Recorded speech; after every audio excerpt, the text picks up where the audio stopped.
Good afternoon, and a very warm welcome, everyone, to this policy dialogue organized by the European Policy Center to discuss the strategic opportunities and challenges that confront the European Union as a result of the war in Ukraine. Russia's military aggression in Ukraine has been heralded as a seismic event that marks the end of an era. In a speech to the Bundestag back in February this year, German Chancellor Olaf Scholz claimed that, I quote, "We are experiencing a turning point, Zeitenwende, and that means the world after is no longer the world the same as the world before," end of quotation. But what has changed more precisely? And what can be said about the new world or the new age that we've entered? What lies ahead? These are the daunting but important and, dare I say, stimulating questions that my panel of distinguished speakers will take on today. I'm absolutely delighted to introduce to you Rosa Balfour, Director at Carnegie Europe, Ditte Sørensen, Chief Analyst, Think Tank Europa, Janis Emmanouilidis, Deputy Chief Executive and Director of Studies at the European Policy Center, and soon I hope Cathryn Clüver Ashbrook, who is non-resident fellow at the Global Public Policy Institute. Welcome to each of you, and thank you very much for accepting our invitation. The war will be our main point of reference today, but in discussing its implication for European integration and beyond, we also want to keep in mind and refer to the proposals on foreign policy that have emerged from the plenary of the Conference on the Future of Europe, which took place prior to the outbreak of the war, as well as to the proposals from a transnational meeting organized by the European Policy Center in the framework of its Moving Europe Together project, where 16 European citizens from 8 different member states discussed EU foreign policy after Russia's invasion of Ukraine. The outcome of these exercises gives us a glimpse into how European citizens perceive their geopolitical reality and the role of the EU in it. So hopefully they can enrich our experts' insights.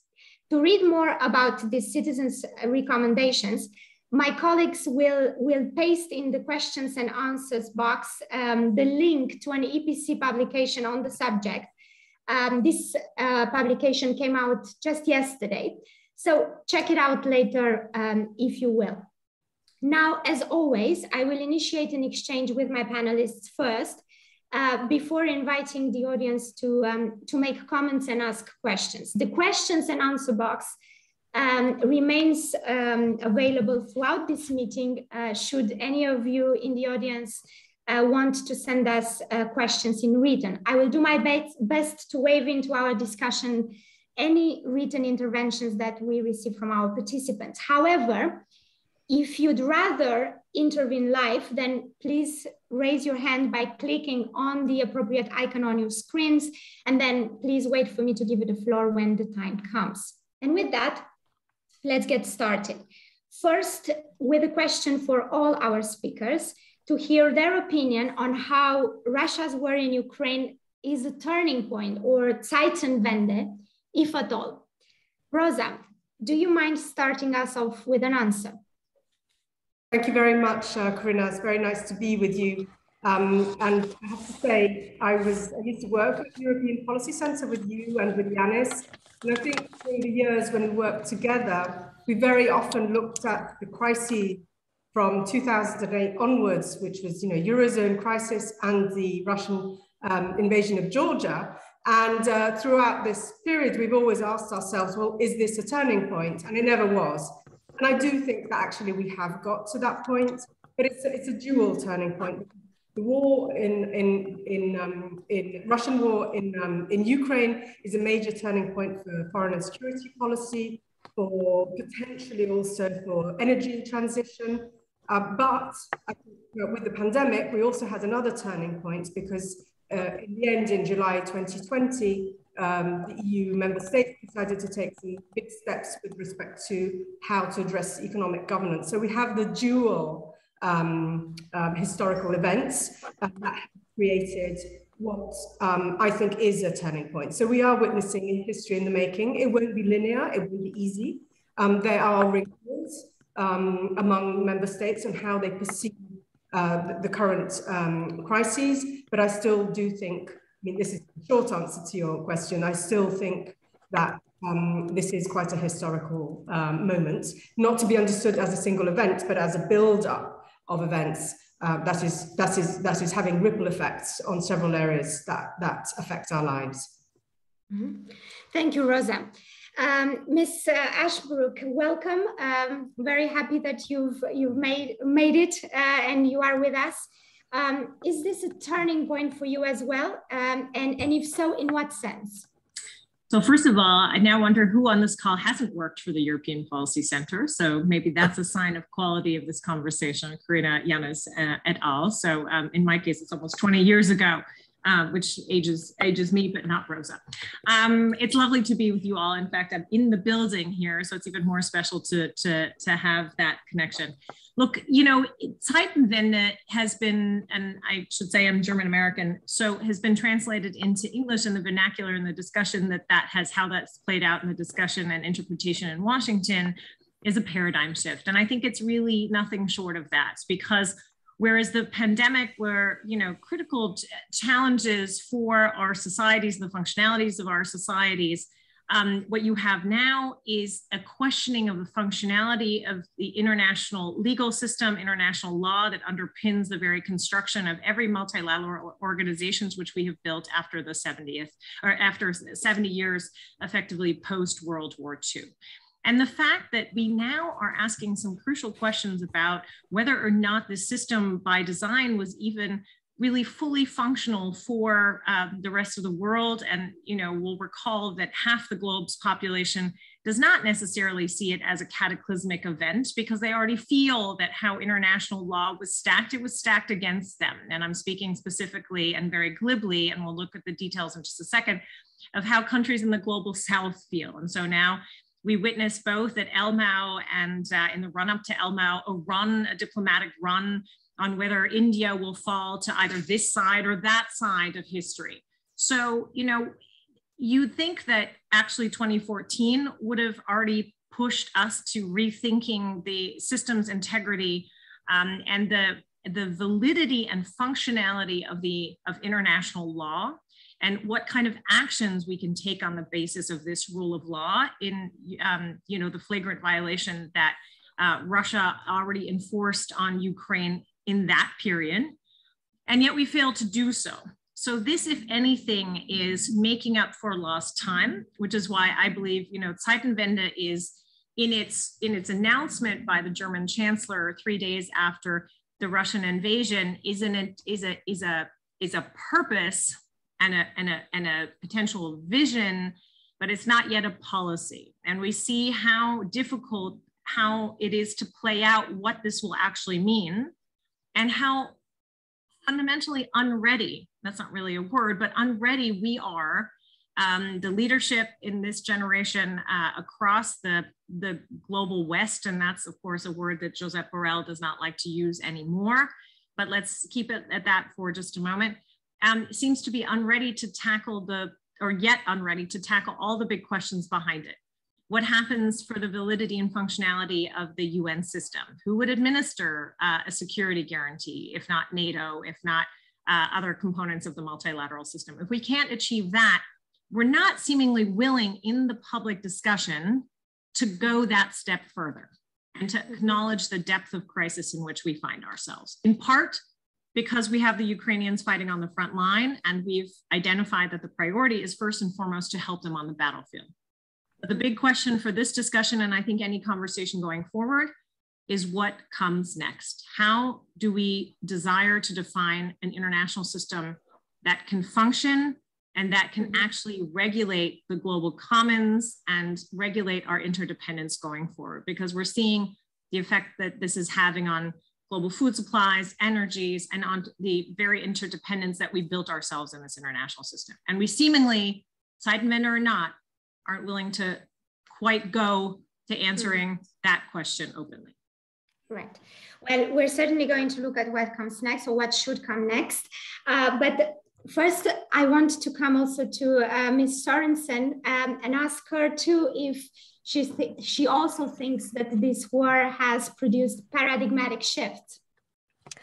Well, thank you. And thank you so much for the invitation. I should say that sadly, I haven't worked for the European Policy Center. Not too late. But I hope I can add some perspective anyhow.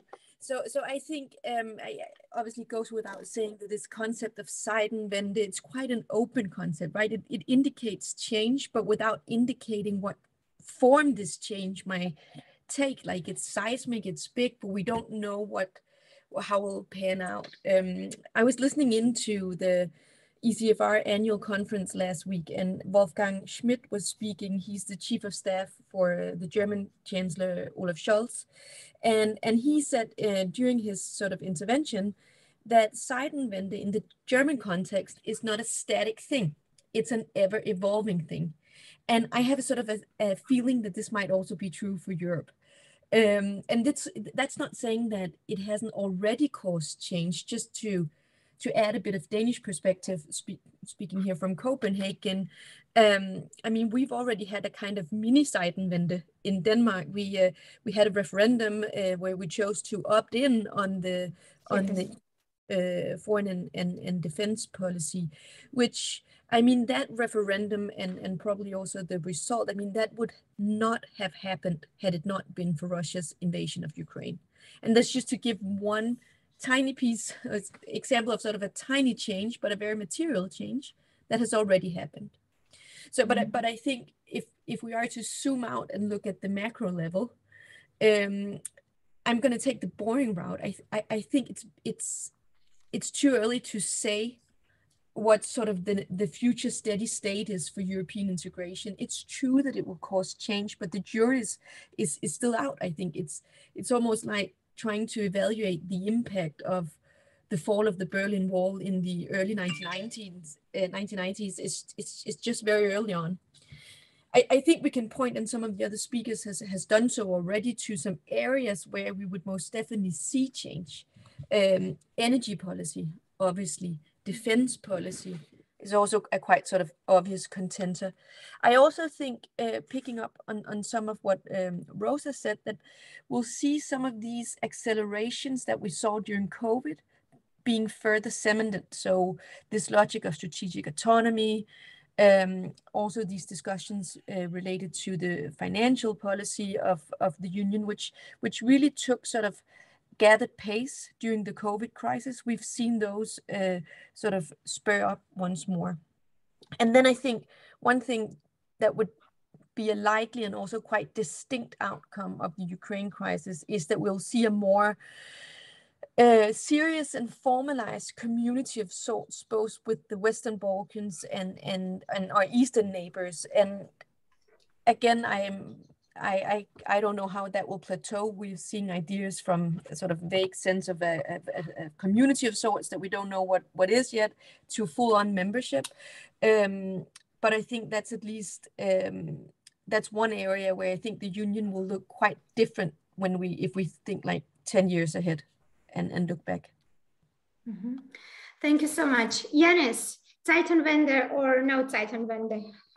How do you look at this? I won't be very innovative because my response is similar to what colleagues have already said.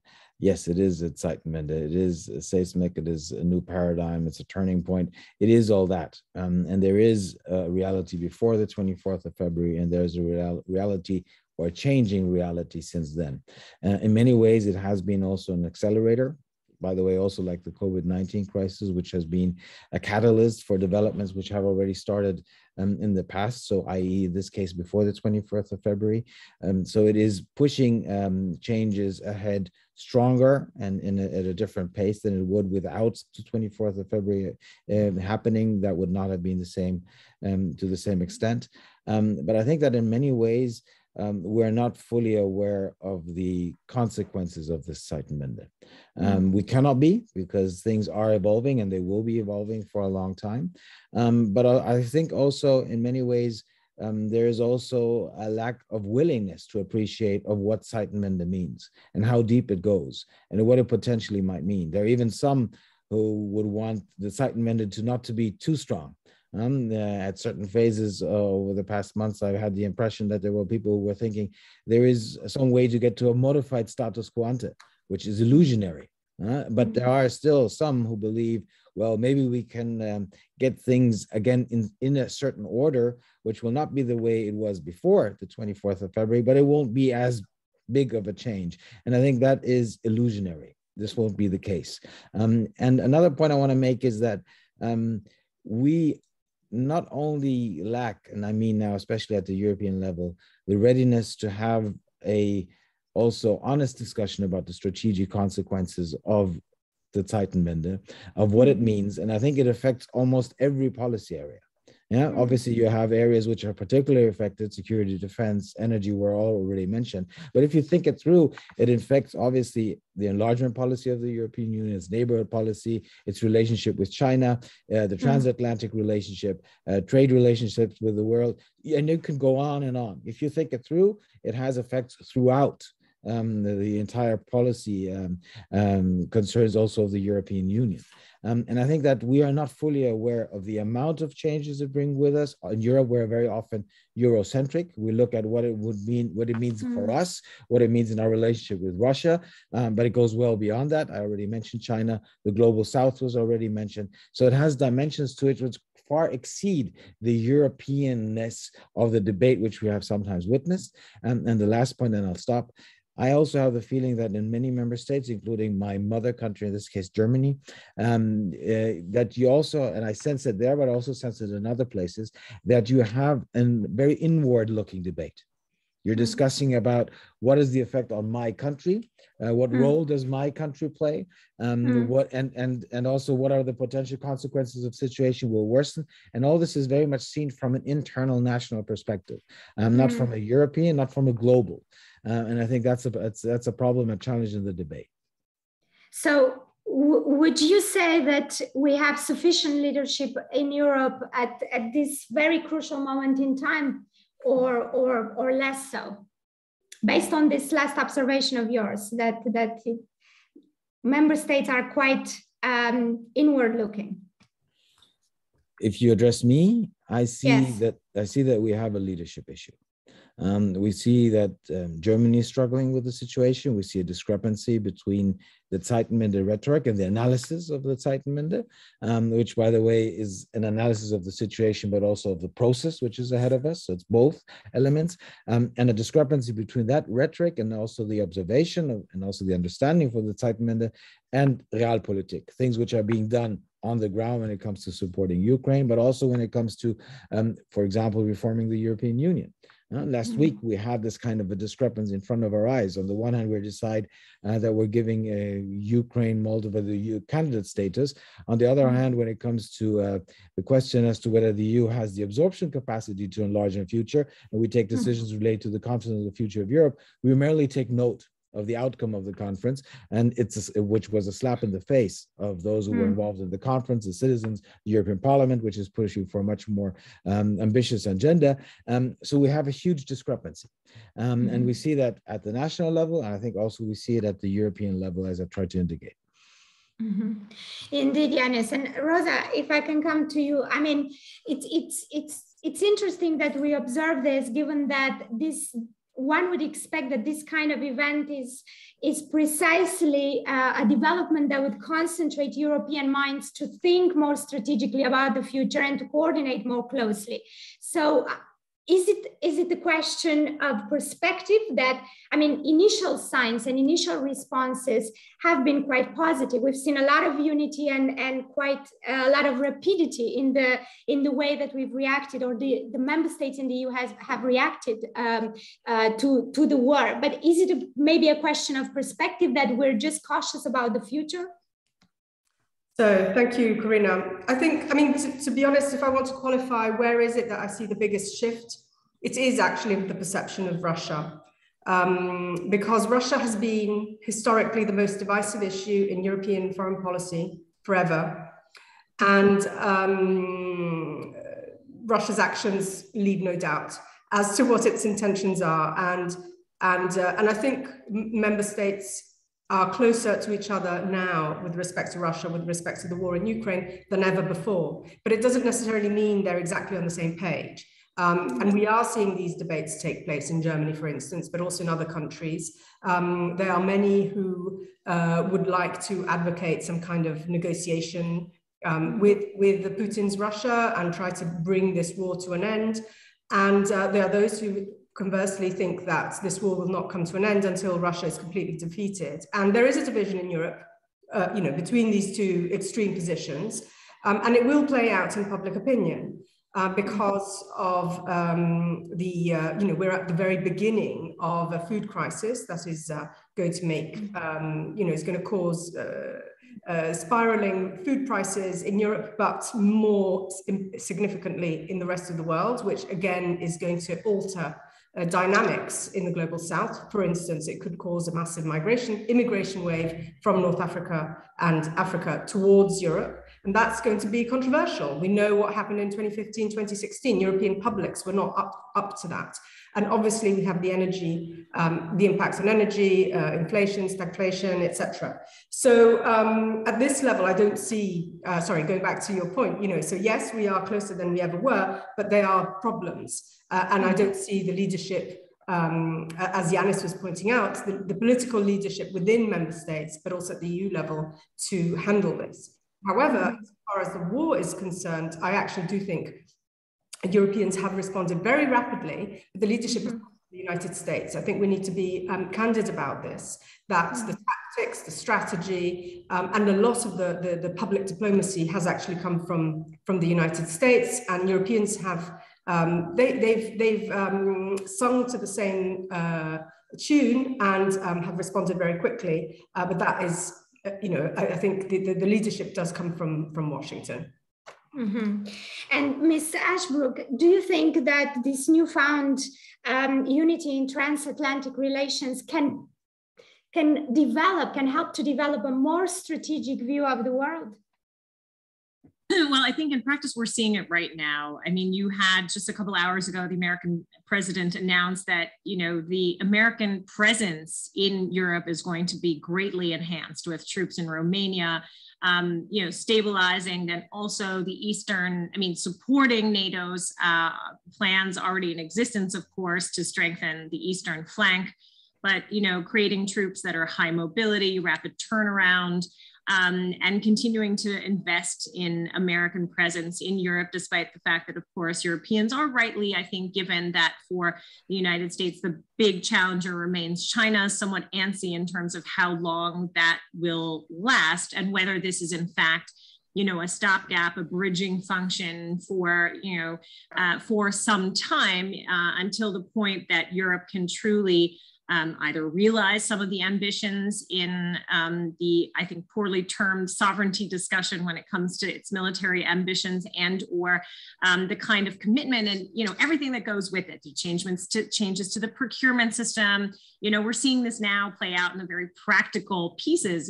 Can we then really deliver? We can commit a lot of things, but can we then really deliver? I mean, my point is, as everybody pointed out in your first round, what we call in French a décalage, like there's so many things that have to flow from there at a time frame that is so much faster than we've ever seen. And so, the American fiscal realities, the American political realities, at least for the moment, are such that they can fill, as Rosa described, this sort of leadership role that is also very much tied up with the American creed, with the memories of the Cold War. There seems to be, the American public opinion is beginning to get a little more fickle, and we're heading into I think what will be truly a desperately fought election cycle, not least for all the democratic erosion in my second home country, in which case it's also my motherland, Janis. Those things are difficult. The American democracy is in deep crisis, as we see play out every single day, from the institutional issues from the Supreme Court down to what we're now finding in the January 6th Commission. So, is the United States, and then of course the real economic issues that will have an impact on electoral opinion. President Biden still remains you know, not very popular writ large, in part because, of course, the belief in a stolen American election is still so spread among the American public. So president that only has support of about 40% of his population. So, you know, this all underlines this time crunch for Europe. And if I may, Corina, let me just say one last word about the points that Janis and Rosa have already made about how we have undersold our public opinion. And I think this is really coming home to roost. My Harvard colleague, Robert Putnam, wrote a seminal paper, which I'm sure we've all cited in our writing and thinking, on two-level game theory and how that plays out in the European context, which is to say, you know, that the European leaders come out of a European Council and say, I won the victory for France, where, you know, behind closed doors, they're selling French sovereignty down the river. I'm exaggerating clearly, but this is to say that we have so long played with public opinion and what is actually in the European sort of sovereignty toolkit versus what nation states have to be able to handle themselves. And because we have so poorly prepared them to understand that negotiation, and that, you know, truly now that we need the European Union to set a strategic direction and we need political ambitions to fall in line, we've left the flank open, to borrow poorly from military vocabulary, for these kind of public debates to take over in a way that, you know, trying to throw a containing environment of a contiguous political debate on it and begin to say to Europeans, and again, I'm using an American phrase, which is to say, freedom is not free. If this entire enterprise, this European enterprise, is an extrapolation of international law and you know, the roots of which we built throughout the UN system, then this is going to cost, and there will be pain points. And the way that we best handle and marshal these pain points is partially what we learned from the pandemic, which is to change the structures, become more flexible, but also to have the European Union drive some of this agenda instead of the national governments. And we have not prepared our national electorates for that, nor have we prepared our politicians for the fact that this might mean losses at the ballot box.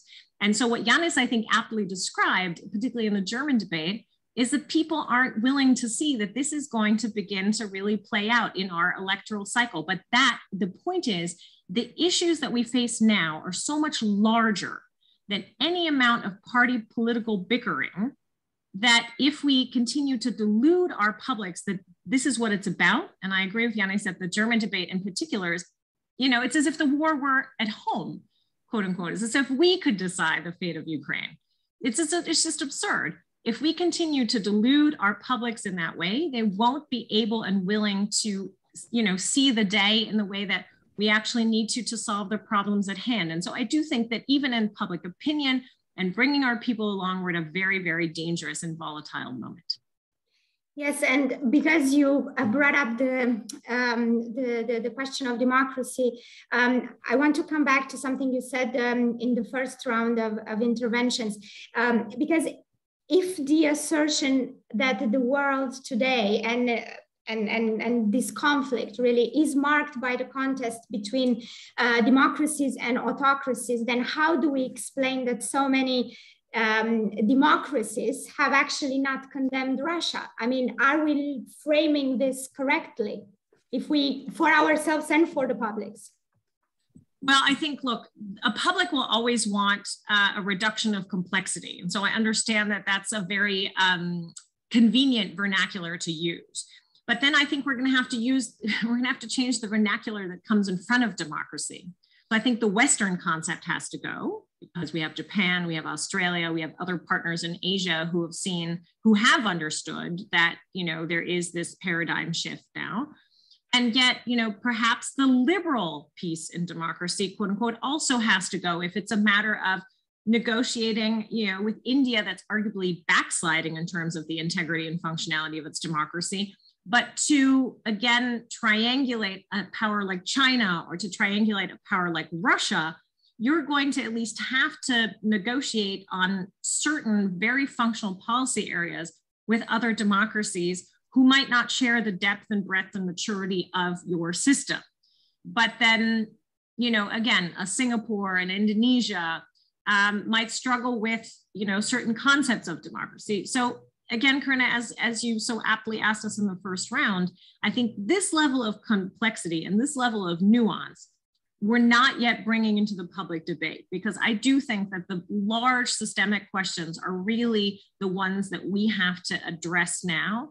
And I worry, just to pick up on your other point, that this generation of politicians, and I mean, in fact, all of us, you know, when we joined in this business, we thought we were going to work to deepen European integration. Instead, we have to ask ourselves, you know, what are our common joint projects even for? How do we make international law count? What does it mean if it's voided and abrogated and violated right, left, and center? And that's why I worry about this particular generation of politicians we see now. Can they do that work of renegotiating and reframing the narrative toward the global South at the same time of dealing with problems at home? And, you know, and this I think is where we all come in think tanks, helping to reimagine a system that moves us beyond this point of crisis. Yes, and I want to come back to this idea of reimagining the system. But before I do that, Ms. Sørensen,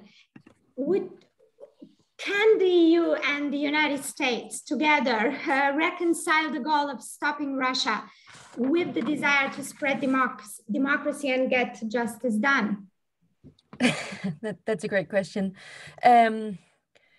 Well, I think on the one hand, Russia's invasion of Ukraine has underscored that to the democratic world that we cannot sort of rely on the aspirational value or the aspirational power of democracy sort of alone. Democracy is something that we need to sort of actually actively protect, and also something that we need to support democratic development abroad if that's something we want to do. So while I really do think that Russia's invasion of Ukraine has been sort of a wake-up call in that sense, I think this idea that the EU or the US or the EU-US together can export democracy in the world is sadly maybe increasingly very, very challenging. And that's not just because of the war in Ukraine. It's also because we are seeing a sort of a global decline in democracy, or also, as Cathryn pointed out, sort of democracy, if you want to call them that, in different sorts of.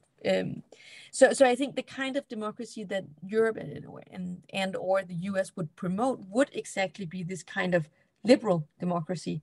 That's kind of what we mean, right? It's a democracy with minority protection, with independent judges, with that whole model. Where out there and sort of on the global scene, we're seeing now an increasing competition with other regime types, sort of purely majority rule or elected autocracy or whatever you want to call them. And so in that sense, I think we're seeing sort of increasing competition on the export markets where we want to export this idea of democracy. And I think we have to note that one thing is what's going on sort of on the global scene, but we are also witnessing that democracy is being celebrated to a lesser extent at home, so to speak. We can talk about sort of different segments, but just look at the French election. I mean, young voters, they almost 40% abstained. They didn't cast their vote.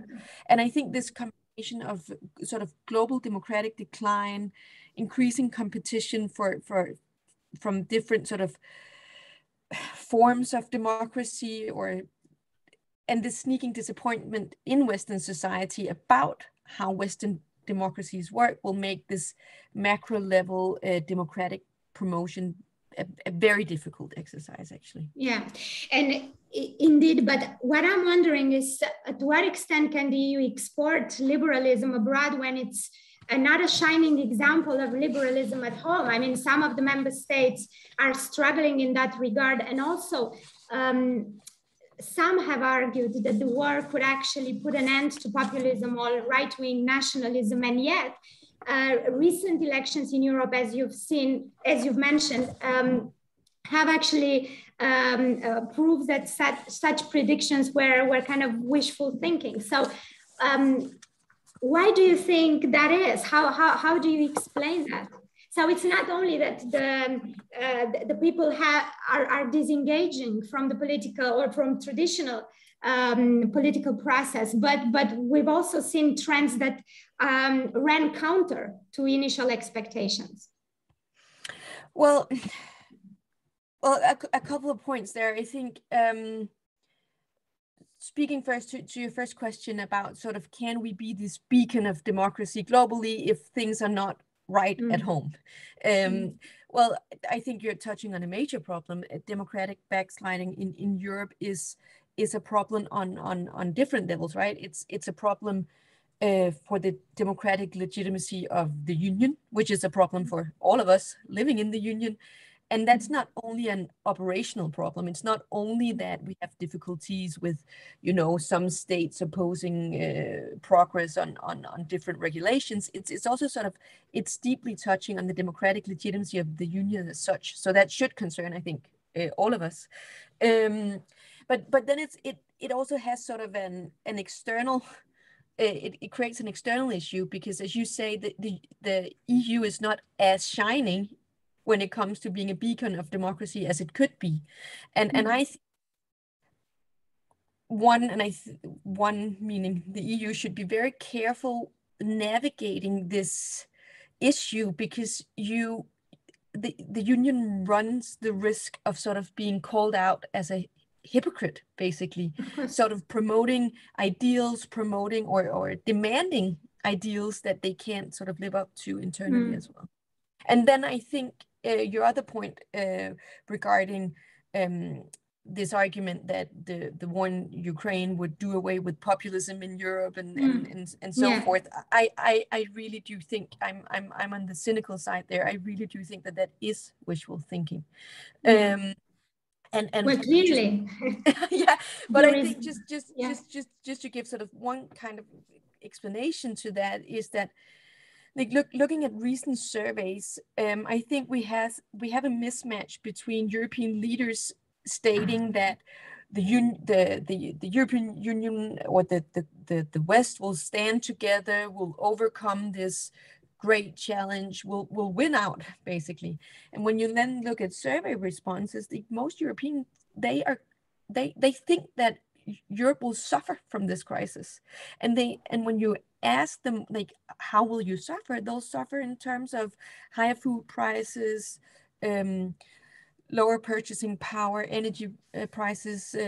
There's the issue of a sort of a potential refugee crisis, and there's also this sense of, if we end up in a situation where sort of a good chunk of the European population will be worse off economically than they were before, that will sort of that experience of diminishing living standards will, I think, over time further erode the political credibility of mainstream parties. And when we see that erosion, that gives breath to those who are not mainstream, who cannot be held accountable for the situation we're in now, and those will be parties that are further out on each side of the spectrum, that might be populist parties. And then I really think that polarization of European politics could be a consequence of this. Okay, well, let us try to look now at this idea that we've heard from Ms. Ashbrook, that, we need to reimagine the system. And maybe I come to Janis for that. If I think of the fact that we need to reimagine the system, the first thing that comes to my mind is, first, what are the goals? What are have our goals changed? Do we want the same things out of the system? And then what kind of priorities should we have in reimagining the system? And if I add as a parenthesis here, to what extent the outcome of the conference on the future of Europe, because I mean, the EU has recently gone through a year-long, very complex, one-of-a-kind process, specifically aiming to come up with ideas for the future in which citizens were involved for the first time. To what extent this exercise is actually by coincidence at the right moment helping or not with this thinking of how we could reimagine the system. I know it's not an easy question, but the goals and maybe some priorities, at least for you. That's not a simple one, but I want to go one step back and also to reflect on what has been said by Cathryn, Rosa, and Ditte. I think when I try to look into the future, and what worries me most is that we will find ourselves in a situation where we are, and I'm linking two terms which we used a lot at DPC in the past, operating under the conditions of a polycrisis in times of permacrisis. So we have a continuous crisis, different chapters of the crisis which happen, and we also have crises which happen at the same time, and we need to address them at the same time. And the way how we address them often contradicts the different responses and recipes for managing the crises. So we're operating under an enormously complex situation, which also means that we're asking a lot from our leadership, whether it is at the European, the national, or the international, to be able to cope with this kind of a situation. And there is a danger, and I think that also links to the point which I think Cathryn made with respect to how much we tell the truth to the people. There's a danger that we are not telling the full truth of potentially what this crisis means. People feel it, they sense it, and they fear it. But I think the enormous potential effects of the crisis we're not communicating. And there is a danger. We're now asking ourselves, why didn't we take the lessons of 2008? Why didn't we take the lessons from 2014? Found ourselves in 2022 that we will ask the same question in 25, 27, 29, whenever, and say, why did we not understand what we have to do in 2022 already, so that we could avoid it of where we move to? If you pose that kind of a question and you address it and you try to address it, I think you will also be able to convey to people what kind of an enormous challenge or challenges we have in front of us. And we're not doing that yet. And I'm saying yet because I haven't lost the hope that we won't do it at some point. And the situation, I think, and sorry for my pessimism, will worsen before it improves. If I think of the upcoming winter in terms of what the challenges will be and how that will affect also public opinion, how it will also potentially will affect the outcome of elections. It has already, and it will also in future. So what is ahead of us is going to be more difficult times. And we're asking a lot from our leadership to deal with that. Another point, and then I'll come to the question you raised, is our relationship with the US.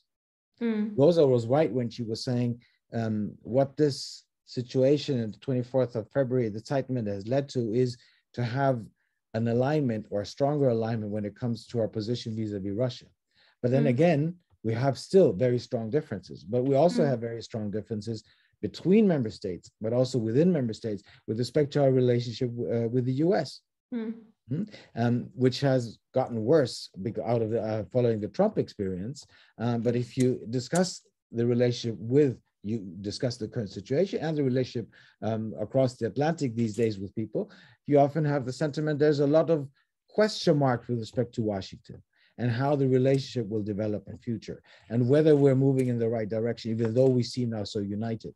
So there's a discussion which is happening in Europe, which I think we need to foster and have an honest debate about when it comes to transatlantic relations, because I think this is important with respect to the future.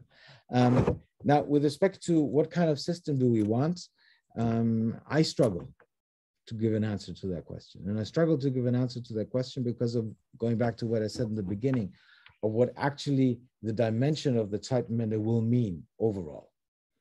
So you could give a very general answer in saying prosperity, peace, that's all the things we still want, but that's very general. But if you want to be more specific, I struggle with providing an answer to that. Now, with respect to the conference, there are two things. One is we were talking about, you were asking about democracy versus autocracy. And also the answers of colleagues showed that the picture is much more complicated. But what the 24th of February and the attack on Ukraine shows is that also we need to modernize our liberal democracies. There's a lot of homework we need to do. And we often pretend that we have reached a level which is higher than actually it is. And there, by the way, is a strong but discrepancy also about our self-perception and how others are perceiving us. Going back to the Global South discussion, and Rosa and Carnegie Europe just brought out a very interesting read when it comes to the perception from the outside of Europe. So there is this strong discrepancy between how we perceive ourselves and what we need to do. And I think in terms of the EU democracy, there's a lot of homework we need to do. And the conference showed in the direction I think we need to be moving. But the second point of the conference is that it also came out with proposals and with measures, putting them on the table, often not very prioritized, not very much in detail, but I think it should spark of a discussion, and we should link the 24th of February and the discussion we've had in the Conference on the Future of Europe with each other and ask ourselves, what are the priorities we now need to concentrate on? What are they in light of the outcome of the conference, but also in view of the Zeitenwende, and bring these things together. What we're doing now is not that. We're not having that discussion. And I think there's a need to push that discussion in one way or the other. Is this, maybe I will link this to one of the questions from Johannes Groebel. Is this also because of the situation in France? I mean, Macron was a key actor pushing a very ambitious reform agenda. And given the situation in France, is this the reason why the EU reform debate has lost a bit of momentum, at least based on what has transpired with the last European Council meeting last week? Janis. Well, I think what last week showed is that there is a sentiment in the Council, in the European Council, that this is not the right moment. This is not the right moment for substantial EU reforms. And I'm saying this from an analytical perspective, not that I agree with that, but because, as I said earlier, we're under enormous pressure to deal with the situation, with the challenges of the Zeitenwende, and we don't have that much time. There is this illusion that we can wait, and at some point when we are under enormous pressure, we will do what we have to do. Also in terms of the enlargement debate, you hear these things. I don't think that we have the luxury of time. I think we're operating under enormous time pressure. If you look into the defense sector, preparing yourselves for a situation potentially where we'll have to assume more responsibility also for our own security in Europe is not something you will achieve within a year. This takes a long time. I'm looking at Cathryn now. The German Bundeswehr, it took it 10, 20 years to get it to where it is now, i.e. moving in the wrong direction. You cannot overcome these deficits within a year, even if you put a whole big pot of money into it. It takes time. So we are operating under time pressure. We don't have the luxury of saying we can do that at a certain point in time. And I think this is not the appreciation. What the French were the ones who were very much pushing with respect to the Conference on the Future of Europe. The response they got from Berlin, from the leadership in Berlin, was this is not the right time. There still is the rhetoric of we need to reform the EU in order to be able to enlarge it. But at the same time, behind the scenes, there is this sign of now is not the time to do X, Y, Z, including a convention or treaty changes, concrete treaty changes. So I think that this is the wrong appreciation of the situation, but I think that's what my analysis is telling me. And by the way, even if there's an agreement between Paris and Berlin, we now live in a different constellation also at the European level. Paris and Berlin was not sufficient in the past, but now it is even less sufficient because we have a change of also the balance of power within the European Union. And we need to take into account much more now Eastern partners, who, by the way, now are at a different moral high ground, and also were right in their analysis of Russia. So we're living in a totally different situation, which is again overwhelming member states' governments in the EU, also the institutional system. Yes, thank you, Janis. And because you put enlargement on the table, I want to turn to Rosa, who wrote in a recent article in the Financial Times that the EU should not allow the momentum for expansion to slip away. Rosa, given what has happened last week at the council meeting, what do you think that the leaders seized the momentum? Do you think that they listened to your advice or plea? I think they gave a needed response to Ukraine and Moldova and to Georgia, even if it's not, even if it hasn't got status yet. But I think for the Western Balkans, it was a very disappointing summit. So we get, and it's been very much like this, you know, a large leap ahead and a few steps back. And with the Balkans, the problem is that there have been several steps backwards over the past few years. And the EU is really losing credibility, trust. I mean, Euroscepticism is rising in the Balkans. And this is a huge problem, regardless of when they actually join and regardless of the EU's absorption capacity. I mean, here we're talking about, you know, we're seeing this rise of geopolitics. Geopolitics is left, right, and center in all the narratives. And geopolitics actually means, you know, that foreign policy, international relations are driven by geography. And the Balkans are within the EU. I mean, they are surrounded by EU member states. And we're not using a geopolitical logic there. And we're not using the logic that really ought to drive enlargement, which is that of democratic transformation. We've failed the reformists in the Balkans repeatedly. So yes, so for the Western Balkans, it was a hugely disappointing summit. I think for Ukraine, Moldova, Georgia, this is a very important, historic and symbolic step. It will need to be followed through. And the example of the Western Balkans is not promising. Can I just add on slightly, because we're agreeing a lot, but I have a slight issue with Janis, so maybe if Very good. Yeah, of course, please. So, I mean, I agree with you that treaty reform is not on the cards. It's not going to happen soon, but I do think we've moved to a slightly different place compared to a year ago, because there are more voices wanting treaty reform. Whereas, you know, since the Lisbon Treaty came into force, treaty reform has become a taboo. So I think that is one little step.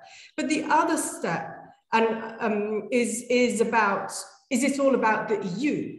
And I think, and I've been arguing forever, that, you know, we have populism because our democracies are backsliding. We struggle on the international scene because our democracies are backsliding, because we have democratic problems. And I've been trying to research the linkages between what happens inside the EU and how it affects our foreign policy.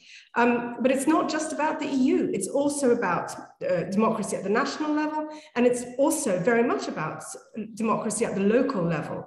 And from my point of view, if we really want to reimagine Europe as a democracy and as a global actor which has soft power of attraction, we need to look at the multi-level dimension of this and think about how local, regional, national, European democracies interconnect. And to me, this is the next conversation. And it shouldn't be top down, actually. So if treaty reform comes last, fine. Let's start from bottom up.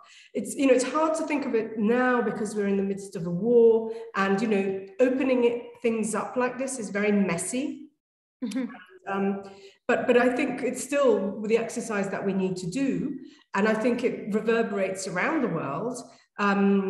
More so than the democracy versus autocracy debate. I mean, Europe has been strong because it's been attractive, and Democrats around the world, you were asking earlier, is it, if we're no longer a beacon of democracy, how can we preach democracy abroad? And that's what the Xi Jinpings and the Putins and the other, pocket-sized dictators around the world say to the EU as a government. But if you go and ask civil society, they actually like and want European support because they are reformers. And so that is, I think, it's actually the strength of European democracy that actually becomes a sort of geopolitical asset. Mm-hmm. Ms. Ashbrook, I see that you agree. You nodded. Yes, I was very enthusiastic there because, as I think many people on this call know, and Janis will know from an editing process that we did in our high-level observatory on the Conference on the Future of Europe, that in every second or third paragraph, I said, why are we reinventing the wheel? These conversations are very much being had in cities. I work a lot on the role of the urban in international relations. So I'll say something about that too, but I just wanted to connect a couple of other points before I get there. I think Ditte really did a wonderful job of pointing out, what this wave of populism could be rolling our way. But here's the point. We're not quite there yet. across everything that we've said runs the vector of time. And I think this is where the Conference on the Future of Europe really comes in. Our populations, our people have told us what they want and need. They want to be treated, as we would say in German, as mündige Bürger, mündige Wähler. They are adults, they are mature, they have opinions, and they have views. And so as Janis pointed out, I thought it was toxic, and I agree entirely with him that, you know, the council would say, oh, we've taken note of this.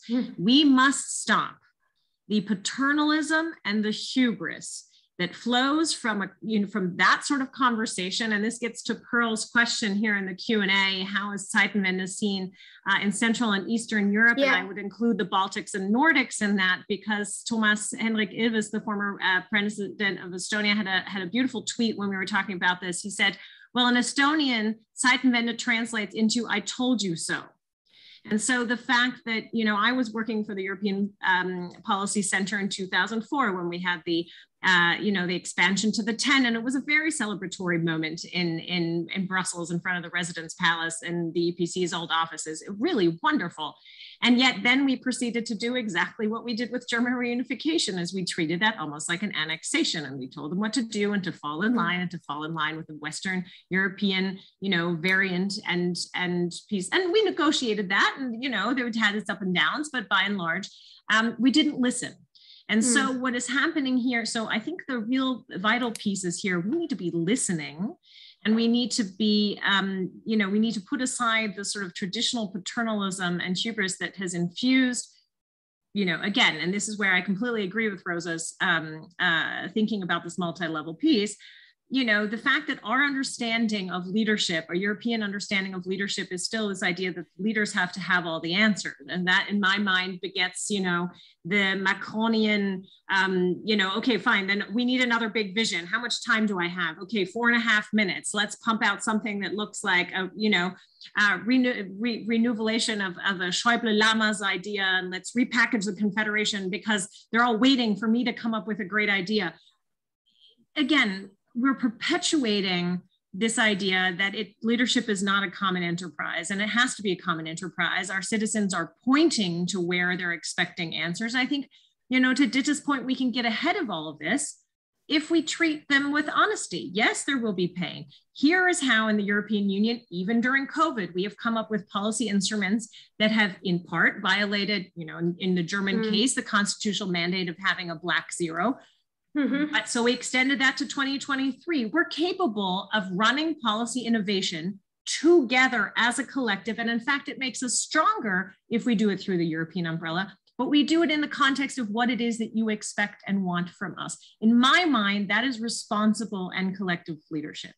And I, you know, obviously as someone who works on the urban dimension, you know, again, the fact that we had to reinvent a structure to listen to our people in some regard, to me, was very odd, because where we're closest to the citizens, where our democratic trust still lies, and you see that in every survey, whether it's Pew or whether it's any of the European surveys or the Eurobarometer, it's in our cities, it's in our direct connections, it's in the places where we're helping other Ukrainian cities. Again, you know, cities have now become the locus of war, whereas they used to be the prize and the after effect.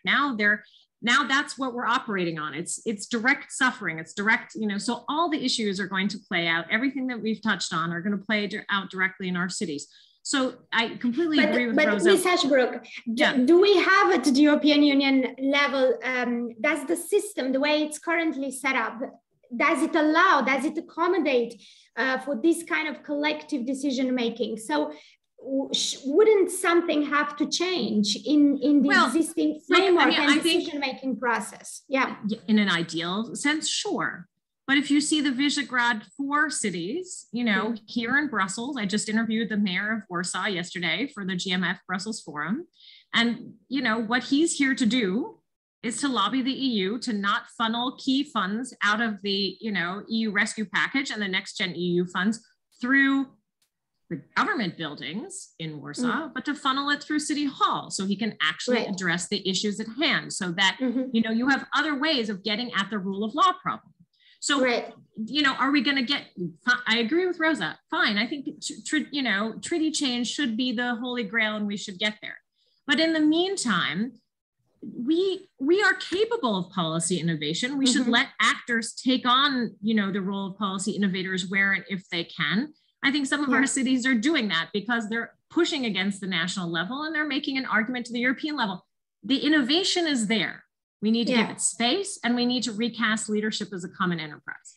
I mean, for sure, but of course, what citizens want is not only responsible and responsive leadership. So it's not only about how you channel the money and whether you produce policies that represent their preferences and interests. It's also that citizens want to be part of the process that produces that decision. And there, Ms. Sørensen, I come to you.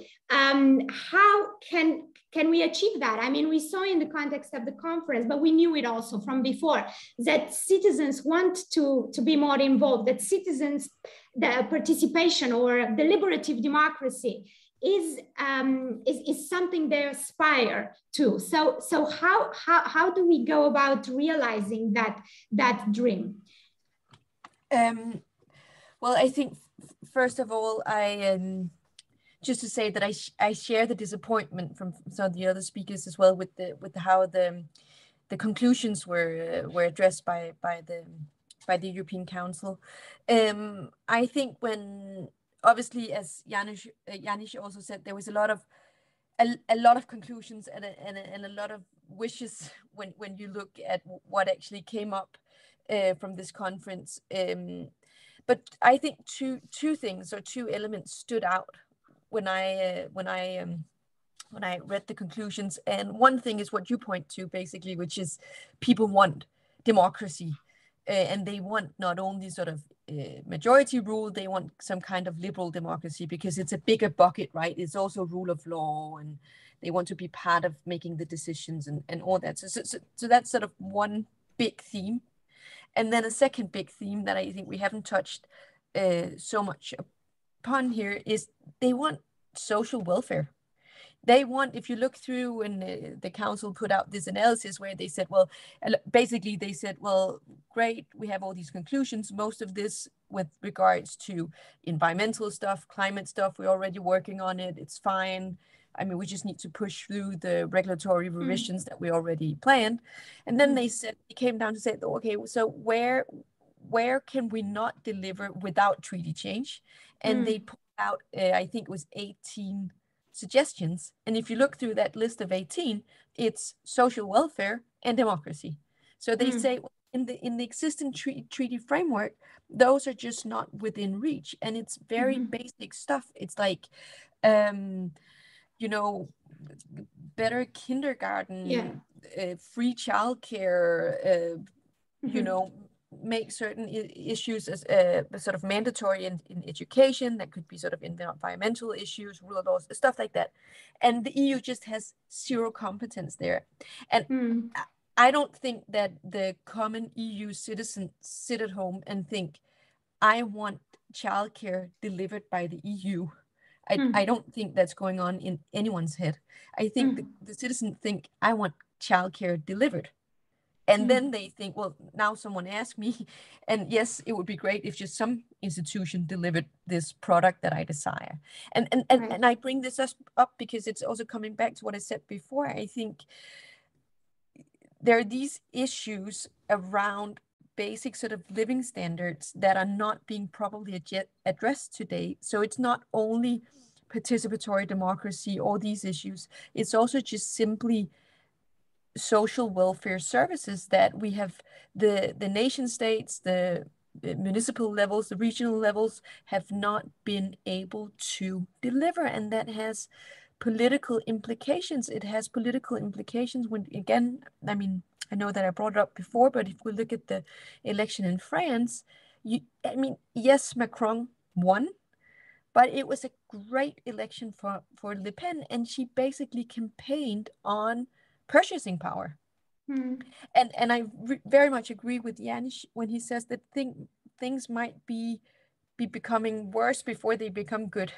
And I think this whole discussion links to the war in Ukraine, because that crisis has the potential of really worsening this experience of not being not receiving basic welfare services, because food will become more expensive, energy will become more expensive. So I think the EU is in a very tricky position, because on the democracy bucket, which you bring forward, and on the social service bucket, the EU can really not deliver at the EU level, because it has it needs to change the treaties to do so. And I don't think that the European leaders feel that they have the necessary, or the institutions have the necessary bandwidth at the moment to do so. So then, Janis, in light of what we've just heard, does this mean that the follow-up to the conference, I mean, it's going to be disappointing? Is the discussion, the acknowledgement that the conference outcome has received last week, pretty much all we're going to hear with regard to what's going to happen next from this conference from the EU leaders? I'll come to that in a second, but I think I owe a reaction also to what Rosa said. I was sure you would. Because obviously you're right, Rosa. The discussion we're now having is at a different level than the discussion we've had a year, 5 years ago. So there is more momentum. What I was saying is that what I don't see that the reaction to this momentum on the side of the council is appreciative of the needs which are out there. And the need doesn't start from, do I need treaty change, but why do I need treaty change? What's the reason for it? And I think that the conference, but also debates which we had following the official end of the conference, show that there are specific needs. And the good thing is that we're not talking about concrete treaty changes. So we're not talking about we need a treaty change process, but we're having a discussion about what actually needs to be changed in terms of concrete changes to the treaties, which also means that if we have in mind a convention, we should not think of the convention like the 2002-2003 experience of the Constitutional Convention. I think if we think of the ordinary revision procedure, including a convention, we're talking about something which should be very tight in terms of its mandate and also in terms of the time frame. And so we have this whole picture in mind of the Constitutional Treaty. I think we need to get it out of our heads in order to be able to make that step. But I'm seeing that there is not the appetite to move in that direction, which links to the point which you just made, Corina. Yes, the result of Thursday, Friday was, by the way, not surprising, but it was disappointing. But I don't think that is the end of the story. And it shouldn't be the end of the story. Also, for those of us who believe that we need to further enhance democracy also at the European EU level, we should not allow this to be the end of the story. And I assume that the Parliament will not allow it to be the end of the story, because the Parliament, and also on the basis of the relevant treaty provisions, asked for changes, asked for a convention. So it requires the European Council to provide a response to that ask. Now, the argument on the side of the European Council, which sounds technical, but it's very political, is, did we actually get a request from the European Parliament? So if you doubt that, then the Parliament has a chance to re-request. And by the way, next year we're also having preparing for the EP elections in 2024. So there will also be a certain pressure at that moment in time. But let me just add one point with respect to the conference and to the question of extending how we operate in our democracies to all the levels of democracy and linking them with each other. And if we want to be frank, this was one of the points which many of us had raised even before the conference started, saying we need to link the different levels, the transnational, i.e. the European, with the national and the subnational. And we were saying also how this should be done. But what we were being told is, well, you know, among the 27, we cannot even agree to have a conference. We're fighting among the basic questions. If we now tell member states that they also need to do this and that at the national, subnational level, that we need to link it to the transnational dimension of the conference, this would be asking too much. They will never agree to it. So if we're frank, we're having a lot of opposition, which already came in the construction phase of the conference, towards moving in the direction of, Cathryn, of what you were describing. And this is being done on purpose. Because there's this feeling that you might lose power, that you do not want the interference of other levels below the European one into the process. You want to avoid exactly that. So also the reaction of last Thursday and Friday for me was very much a slap in the face, because you wanted to show, we told you so. We told you that at the end of the day, the conference will have a limited role to play. And that's the sign they gave last Thursday, Friday. And I think there's a lot which we need to do in order to fight back, because this is the wrong appreciation, both of the conference, but also the relevance of the conference for the future of EU democracy, because you're pointing in exactly the wrong direction. And it was Ditte who used the word hypocrisy earlier, and there is a lot of hypocrisy when it comes to democracy, reforming democracy, and the readiness to do so, especially among the EU 27, i.e. the governments and member states. I mean, I want to bring in Marta, who's indicated that she would like to ask a question directly live. But before I do that, maybe I will pose to Ms. Ashbrook and to Rosa the question from Stefan Schreck, which links very much to Janis's argument. Will EU governments ever agree to hand over power to regional and local entities as regards EU affairs? I don't know who among you wants to. I'll make it very brief. I'll make it very brief because I think Janis has already pointed it out. You know, all of this is a question of power and ownership. So the answer is, I mean, the short answer is no. But, you know, the point about a democracy is that all of these things are negotiated. And where does your power lie? And so I think, you know, on the urban or regional or sub-regional or whatever entity you pick when it comes to negotiating with the European level, it's how you meter out and use your power. And because so much of, you know, the basic premises of you know, what democracy is supposed to deliver, to pick up on Ditte's points, is, you know, economic prosperity, physical security, and then, you know, the development in pluralism and rule of law and all those items, then, you know, there's cities and regional levels are creating an immense amount of power for themselves and are able increasingly to define their own interests and frankly, their own solutions, because of what we're trying to do here in democracies is deliver proof of concept. A lot of proof of concept increasingly lives on that level, right? In terms of how we combat climate change, in terms of what real effective actions we're taking on pandemic mitigation, et cetera, right? And so I do think that there is a power struggle going on. And I think it's only right that different entities should be lobbying, should be advocating, should be wanting to change that dialogue of power, because I think our perceptions of where power lies is shifting. And so there will certainly be a conflict. I still think in all my writing about the growth and development of urban diplomacy and those kind of things, I never say that this is going to eradicate the nation state, because I fundamentally don't believe it. But what I do think that we're in for, in part because we're reappreciating, and I don't mean in terms of hold dear, but we're reevaluating how democracy works, where it lives, what the functionality, who delivers this proof of concept. I do think it's going to give more power to other areas. And then the beauty and functionality of democracy then lies in how you negotiate for that power. Mm-hmm. Rosa, did you want to add anything to that? Yeah, very briefly, I'll just add, can you hear me? Yes, we can. Okay, great. I'll just add very briefly that the issues policymakers need to deal with have become far more complex, and they can't be solved just at the national level, nor can they be solved just at the European level. I mean, let's just think of an example. You know, the supporting Ukraine in pushing back the Russian invasion. Well, it does also require thinking about our energy demands and energy provisions. And if you know, villages can take care of their own energy needs through you know, solar panels or wind energy, can think about a different way of doing agriculture and you know, growing food, that is actually a contribution to the international effort fighting against you know, the aggression in Ukraine. So you know, it spans different levels of governance, and I think that's the nature of every challenge. You know, from technology to climate, it's the nature of every challenge that European governance is facing right now. Mm-hmm. Okay. I want to bring in Marta, if she's still with us. I see she lowered her hand. Marta, do you want to come in?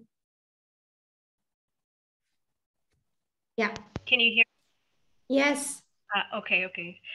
Good. Thank you. Thank you for bringing me in. Yes, my question was, I already wrote it in the Q&A section as well, but I'm wondering about this idea that obviously Russia's war against Ukraine has accelerated the perception of a global geopolitical race between obviously democracies and authoritarian regimes, this perception, and that we're facing the emergence of a multipolar world of blocs. And as a result, we seem to be witnessing an inclination on the part of different countries to prioritize alliances of like-minded countries, sort of coalition of the willing approaches in this new geopolitical context. Of course, Macron's idea of a European geopolitical community, for example, which he himself said it's the geopolitical response to the war in Ukraine. And I'm wondering what you think of this idea of the concept of alliances. Is the concept of alliances replacing traditional multilateralism in this new world order? Do you think we are witnessing the end of multilateralism as we know it? Mm-hmm. Okay, a very easy question to which, before we go there, because it's slightly changing the subject on which we were, to finish the previous discussion, I have another question from Stefan Schreck, which maybe you can couple in your responses. Would it help if the Commission links up with regional and local authorities to develop a position before submitting policy proposals on this? So who wants to take on Marta's question and also hopefully clarify for us what's behind the political community idea that Macron is banging about?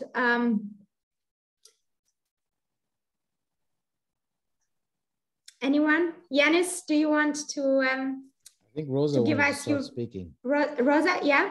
Yeah, sure. No, I can address this. I mean, I think multilateralism has been under a lot of stress recently, and it's simply being exacerbated by the situation.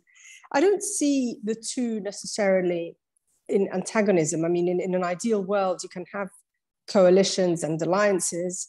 For instance, NATO, we're just coming to, NATO summit literally today, and, NATO is going to come out enormously strengthened from the decisions made yesterday and today, strengthened and enlarged. So we have, the strengthening of that, which is a coalition of allies.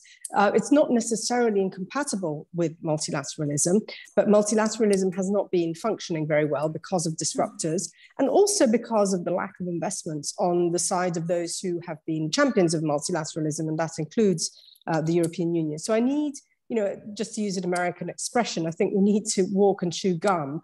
We need to continue solidifying coalitions with like-minded countries, but we also need to make sure that the system remains open to partnerships and alliances with other countries around the world. I mean, one of the observations that I often make is that the so-called West might be strengthened, but it's somewhat shrinking precisely because it's not bringing along with it. It hasn't been inclusive enough towards other democracies and other countries around the world, and therefore it needs to change. It needs to change that. It needs to switch gear.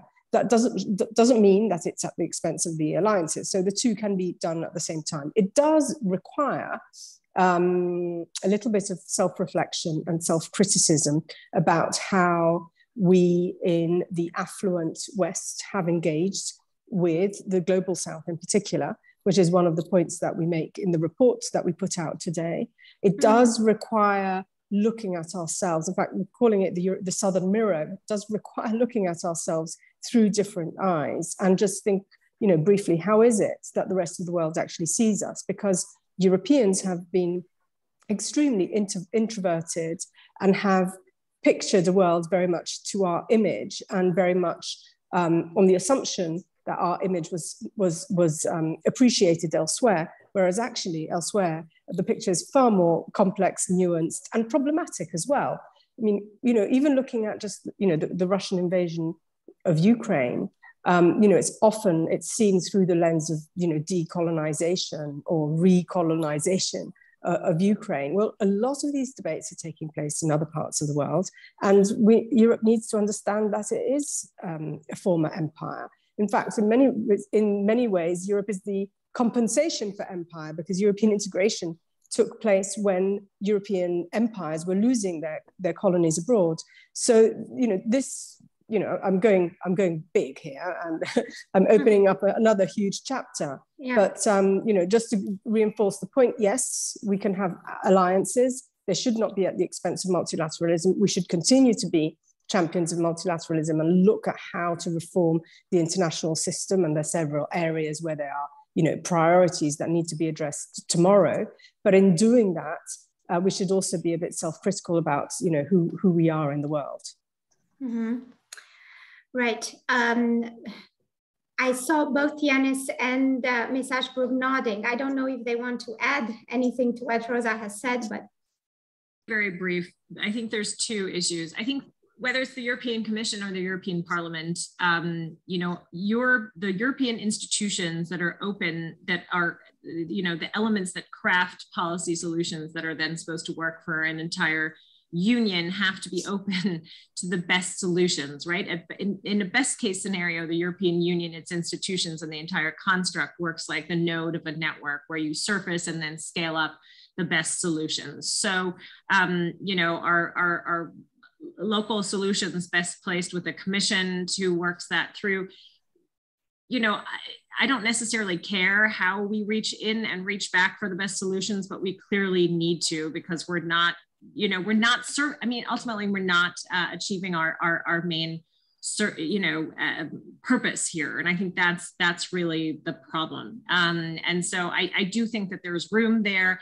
I never think that creating another institution is the way to go, but that's what, you know, it would make the purpose of the union very clear if part of what we're doing is surfacing the best, moving beyond the hubris and the East-West dichotomies, but we're really bringing the things to the fore that then can be scaled up and grown into supranational policy.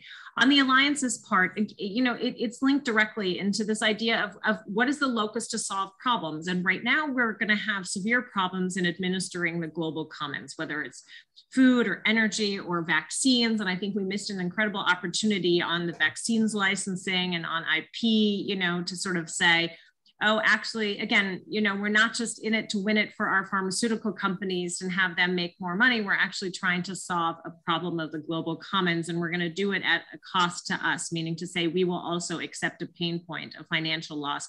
We didn't do that, but that's precisely, I think that would get at some of this, you know, the rift between the global South and the perceived global North, or the wealthy and developed countries, is if we really put something on the line here, if we're also willing to sacrifice around issues of the global commons.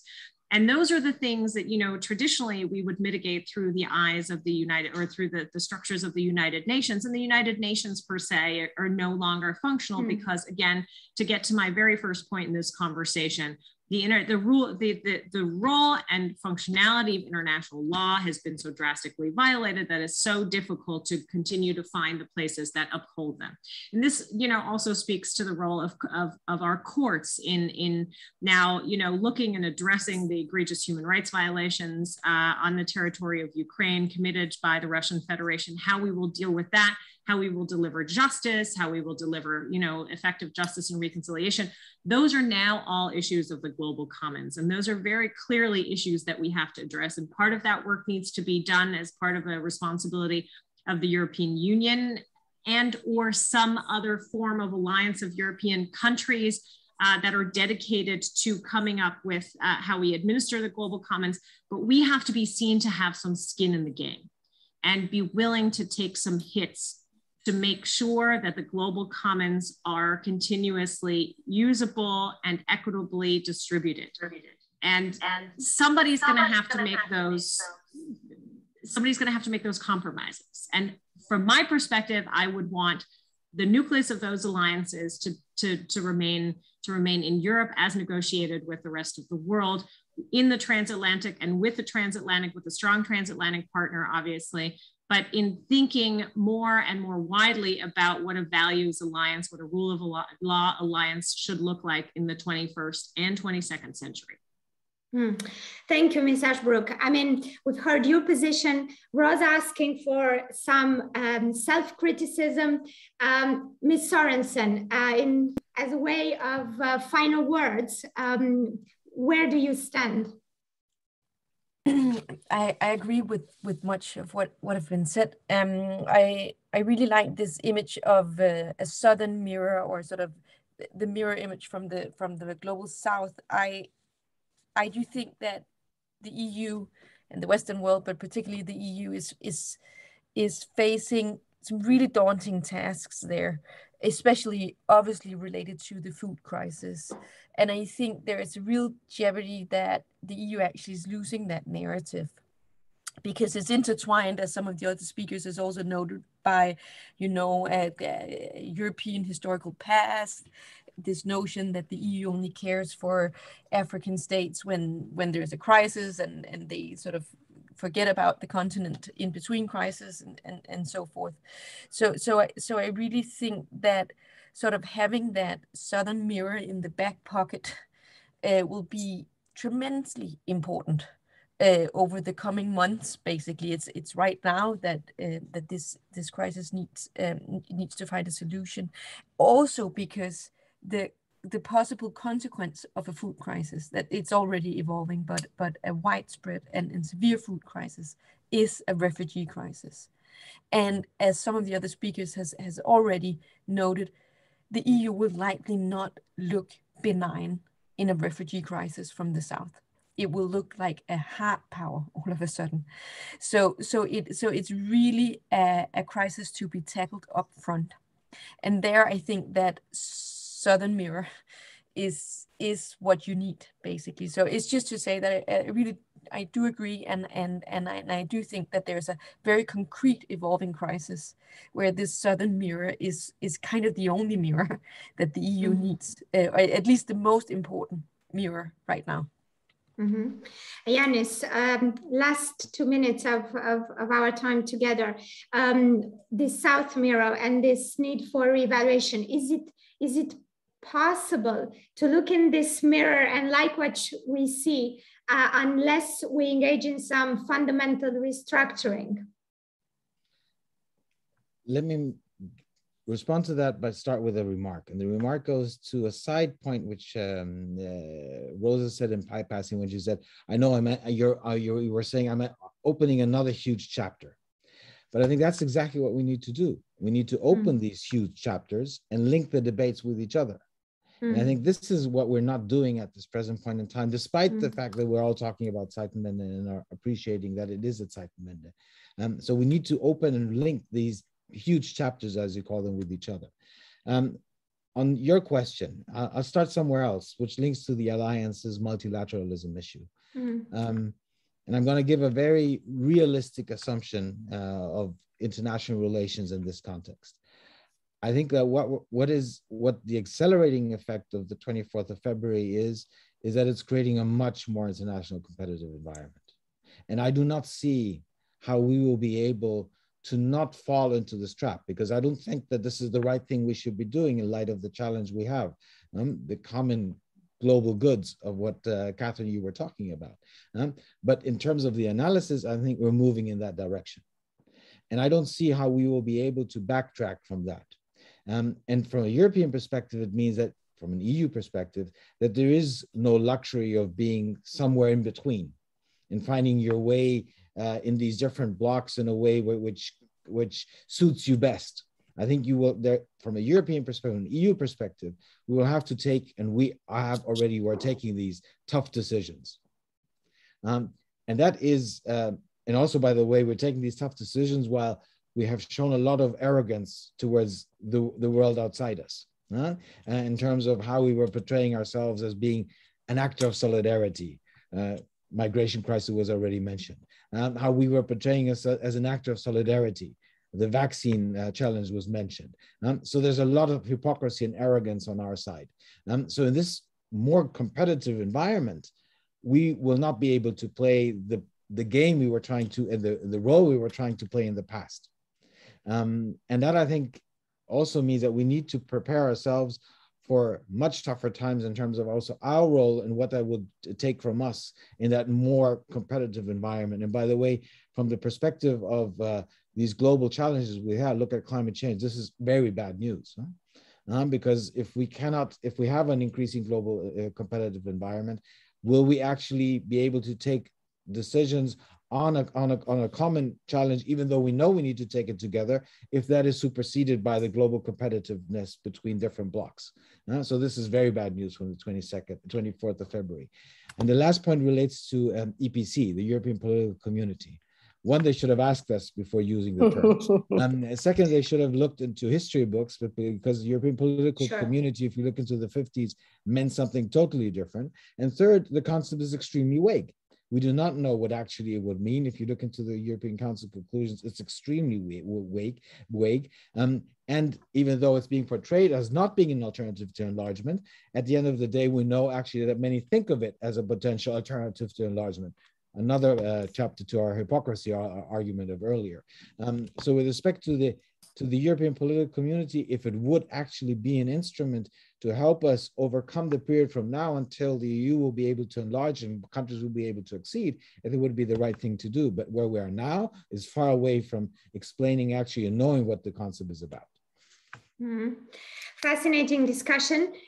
Of course, we haven't gotten to the bottom of any of these immense issues and challenges that we're facing, but it's only normal. I want to thank you all very much for your very, very interesting contributions, and to our participants for joining us today. And I look forward to continuing this conversation in the next events that we'll organize. And with that, wishing everyone a very nice afternoon by now, and a lovely end of the week. Thank you very much. Bye-bye.